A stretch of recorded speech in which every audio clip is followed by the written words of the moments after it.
வணக்கம். 4 விதமான முக்தி நிலைகள் அது சம்பந்தமாக தான் இன்றைய தினத்தில் பார்க்க போகிறோம்.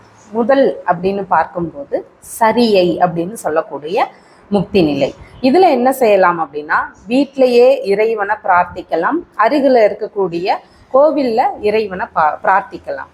இது ஒரு நெறி தவறாத வாழ்க்கை முறையில் பின்பற்றக்கூடிய ஒரு விதமான முக்தி நிலை. இதற்கு என்ன பெயர் அப்படின்னு பார்க்கும்போது சாலோப முக்தி அப்படின்னு சொல்லி பெயர் இருக்கு. அதுக்கு அடுத்து பார்த்தீங்கன்னா கிரியை அப்படின்னு அர்த்தம். கிரியை இப்படி இருக்கும்போது இவங்க என்ன செய்வாங்க, எந்த மாதிரியான விஷயங்களை ஃபாலோ பண்ணுவாங்கன்னா, சிவ சின்னங்களை உடல் முழுதா தரித்து கொள்வாங்க, சிவனடியாராக தொண்டு செய்வாங்க. இப்படி இருக்கக்கூடிய நபர்கள் கிரியை அப்படின்னு சொல்லக்கூடிய முக்தி நிலை அடைவாங்க. இதற்கு என்ன பெயர் அப்படின்னு பார்க்கும்போது சாமீப முக்தி அப்படின்னு பெயர் இருக்கு.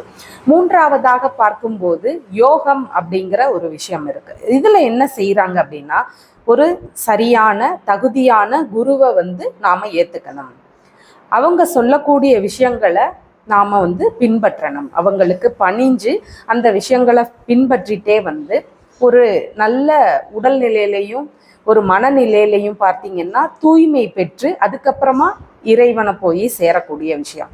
இது ஒரு விதமான முக்தி நிலை. இதுக்கு பேர்னு பார்த்தீங்கன்னா சாரூப முக்தி அப்படின்னு பேரு. நான்காவதாக இருக்கக்கூடிய முக்தி நிலை ஞானம். இந்த ஞானம் என்ன அப்படின்னா, நான் தான் அப்படிங்கிற ஒரு அகந்தைய அழிக்கணும். இந்த அகந்தைய அழிச்சிட்டு நாம தான் பிரம்மம் அப்படிங்கிற உணர்வு எப்போ வருதோ அப்பதான் இந்த முக்தி நிலையை அடைய முடியும்னு சொல்றாங்க. இதற்கு என்ன பெயர் இருக்கு அப்படின்னு பார்த்தா சாயுச்சிய முக்தி அப்படின்னு ஒரு பெயர் இருக்கு. இந்த மாதிரி தகவல்களை தெரிஞ்சுக்கணும்னா ஃபாலோ பண்ணுங்க. தேங்க்யூ.